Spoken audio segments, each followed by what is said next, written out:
generally, and hopefully for short answers here from folks, so to try to keep us on schedule, but these touch on some categories that I wanted to get to as well. We are E2Tech, the Environmental and Energy Technology Council, so I'm going to talk about environment for a minute. Seth, you talked about climate early on. There's been talk about clean energy and the effect of IOUs or public power on investment in renewable energy infrastructure. So Pine Tree Power has claimed both today and on its website that it would be better for the climate, but is there actually any evidence that consumer-owned utilities are better than IOUs from a climate perspective? I haven't seen that. Go ahead. Yeah, thanks so much for that. So yes, there is evidence for that, and a lot of different reasons for that. Consumer and utilities, the first 6 communities to reach 100% renewable electricity in the United States were all served by community-owned utilities. When you include consumer choice aggregation, which allows consumers to have choice over their generation, there's over 100 completely renewable utilities in the United States. There is not a single investor-owned utility that has met that important benchmark. That is why I'm here today. I am worried about my future. It is what keeps me up at night, and Pine Tree Power is going to be the only path forward. That's why we've been supported by National 350, a huge climate organization, Maine Sierra Club, the National Sierra Club, Bill McKibben, Maine Youth for Climate Justice, the Sunrise Movement, countless climate groups, Third Act, and there are only more coming, and there's even more reasons for why the climate piece is really critical. Written in the bill, this new utility, the Pine Tree Power Company, would have a climate mandate. That's very different from investor-owned utilities, which not only are consistently standing in the way of our transition, both in Maine and across the country, by lobbying against bills like rooftop solar, energy efficiency. We've seen that CMP and Versant are frequently the biggest anti-climate lobbyists in the state. Pine Tree Power would be required to be working toward Maine's climate goals. But isn't it true that given whether the litigation is 4 to 5 years, 7 or 8 years, 9 years, that there won't be any investment in the grid for clean energy infrastructure while all that litigation is going on and that uncertainty? No, CMP and Versant are still required to be doing their service in that time. And also, I think we've seen that not only are CMP and Versant we will not be able to transition with CMP and Versant. I think a great example is a Climate to Thrive has endorsed us on MDI.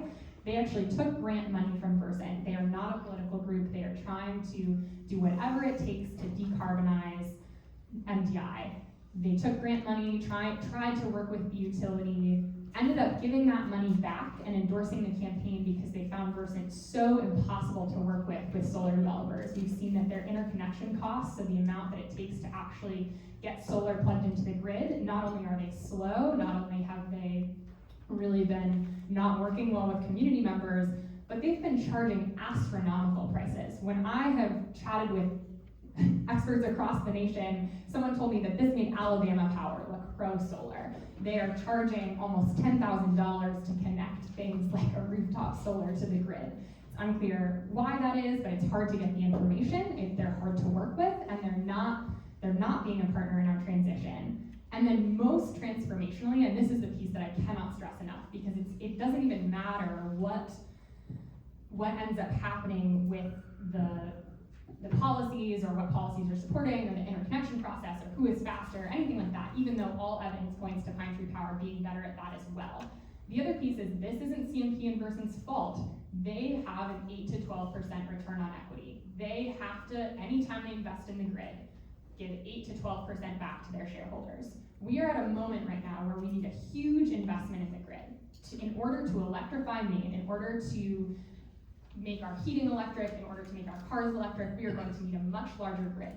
Okay, I'm going to have to ask you to wrap here. It sounds Yep. like your closing statement. I want to get the other Thanks side. so much. Yeah, so we are able to do that at a far lower cost with a consumer-owned utility. That is the value proposition here, that if we are going to be building a new grid, we could own it ourselves, and we could do it more cheaply. And we could do it with a utility that does not also own gas companies and is not also really tied up in the fossil fuel economy. I see Tina moving to the mic. Yeah, thank you. So during this transition, the PUC, the legislature, somebody is going to make sure that the utilities, the incumbent utilities, are required to continue the climate transition. Tina, can you use the mic? Is it not working? There Sorry, it is. is Yeah, that it's better? better. Sorry Yeah, it's about better. that. So during this transition, you're acknowledging that the utilities will be required to continue the climate change responses that we want. I say maybe we could just stick with that.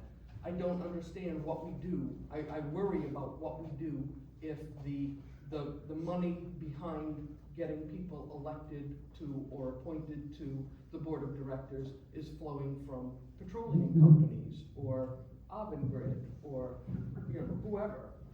It isn't necessarily going to be climate activists who end up on this board. It could be anybody. There is no recall. The only way that a person gets taken from this board is if the board itself decides that they don't show up enough. And if we're not happy with them, we get to elect our one representative who will have 140,000 constituents to answer to every 6 years. And if we don't like the people that they appoint, we don't have a say in it. This is not a consumer-owned utility. The consumers of this utility do not have an ownership stake. You don't need to be a consumer of Pine Tree Power to vote for it. You don't need to be a consumer of Pine Tree Power to run for the board and have a position on the board. And if those campaigns get taken over by dark money from forces that aren't working in Maynard's best interest, we don't have a lot of say in that. Okay, I'm mindful of time, so I want to quickly move to